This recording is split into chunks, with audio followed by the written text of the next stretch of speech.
गोपनीयता हा मतदाराचा मूलभूत अधिकार आहे हे आपण सर्वांनी नागरिक शास्त्रामध्ये शिकलंय। मात्र हिंगोलीच्या कळमनुरीचे आमदार संतोष बांगरांना पुन्हा एकदा नागरिक शास्त्राचं पुस्तक हातात द्यायला पाहिजे, कारण त्यांनी कारनामाच तसा केलाय। आमदार महाशयांनी मतदान करणाऱ्या एका महिलेला चक्क ईव्हीएमची कोणती बटणं दाबायची हे सांगितलं। तसंच स्वतः मतदान केल्यानंतर ईव्हीएम समोर मोबाईल देखील वापरला। एबीपी माझाच्या बातमीनंतर संतोष बांगरांवर गुन्हा दाखल करण्यात आला। मात्र त्यांच्यावर नेमकी काय कारवाई होते याकडे आता महाराष्ट्राचं नक्कीच लक्ष असेल।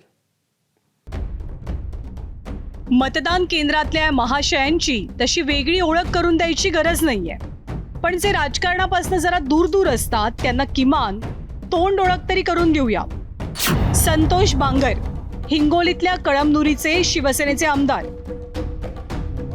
तर हे आमदार महोदय मतदान केंद्रावर पक्ष कार्यालयात वावर असल्यासारखे अगदी बिनधास्त फिरत होते। बोटाला शाई लावण्याआधीच त्यांना ईव्हीएमचं बटन दाबायची घाई झालेली।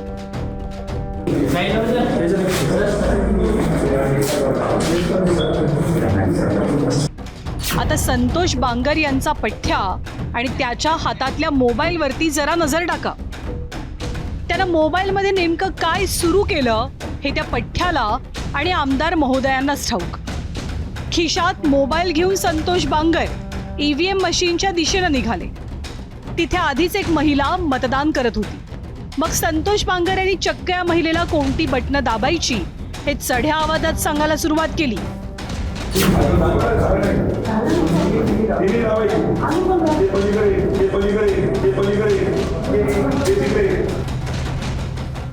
गोपनीयता हा मतदाराचा अधिकार आणि याच अधिकाराची संतोष बांगर यांनी भर मतदान केंद्रात हत्या केली असं म्हणायला हरकत नाही। आणि हाच गुन्हा करताना संतोष बांगर मोबाईल कॅमेऱ्यामध्ये कैद झालेले आहेत। आता स्वतः संतोष बांगर मतदानासाठी ईव्हीएम समोर उभे राहिले आणि मतदान झाल्यावर त्यांनी आणखी एक नियम पायदळीत उडवला।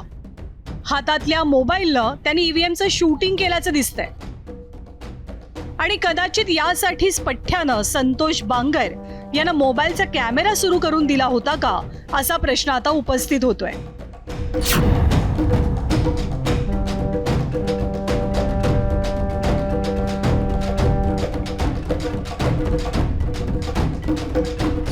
मतदान केंद्रामधला बांगर यांचा वावर देखील काहीसा संशयास्पद असा जाणवलेला होता। त्यामुळे बांगर यांच्या याच वर्तनावरती आता निवडणूक कर्मचाऱ्यांनी मात्र काही आक्षेप घेतला नाही। मात्र आता हा व्हिडिओ बाहेर आल्याच्या नंतर मोठी टीका होताना दिसतेय।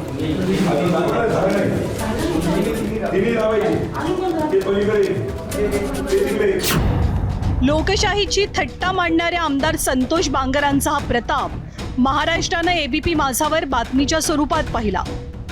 उघडा डोळे बघा नीट, एबीपी माझाच्या ब्रीदवाक्याची महाराष्ट्राला पुन्हा एकदा प्रचिती आली। एबीपी माझाच्या बातमीनंतर निवडणूक आयोगाचे डोळेही उघडले आणि संतोष बांगर यांच्यावर सर्वात आधी कळमनुरीमध्ये गुन्हा दाखल झाला।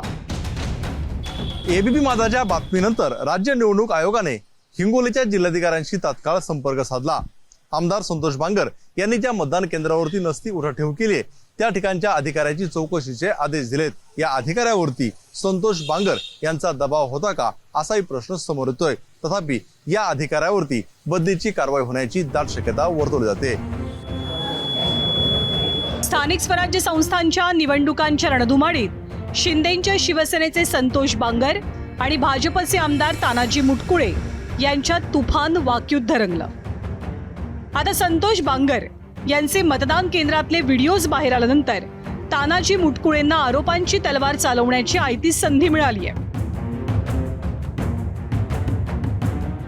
जनतेला मी एक आव्हान करणार आहे की ही लोकशाहीला काळीमा फासणारी घटना आहे। निर्भीडपणे निर्भय वातावरणात हे मतदान व्हावं, लोकांना मोकळ्या मतानं हा उत्सव साजरा करू द्यावा असंच मी सकाळी आवाहन केलं होतं। पण संतोष बांगरांनी स्वतः जाऊन मतदान केंद्रात जाऊन जी हरकत केली त्यावर निवडणूक आयोग त्यांच्यावर कारवाई करणार आहे। मी निवडणूक आयोग महाराष्ट्राचा त्यांच्याकडे सुद्धा तक्रार केलेली आहे, त्यामुळे निश्चित कारवाई होणार आहे। निवडणूक आयोगानं संतोष बांगरांवर गुन्हा दाखल केलाय। त्यांच्यावर काय कारवाई होते याकडे सगळ्यांचंच लक्ष असेल। मात्र लोकशाहीच्या मूल्यांनाच पायदळीत उडवणाऱ्या संतोष बांगर यांच्यावर शिवसेना म्हणजेच एकनाथ शिंदे कारवाई करणार का शिंदेंच्या शिवसेनेसाठी संतोष बांगरांचा हा कारनामा गांभीर्यानं घेण्यासारखी गोष्टच नाहीये. पुढे काय घडतं आपण पाहूया. माधव दिपके, एबीपी माझा, हिंगोली. एबीपी माझा, उघडा डोळे बघा नीट.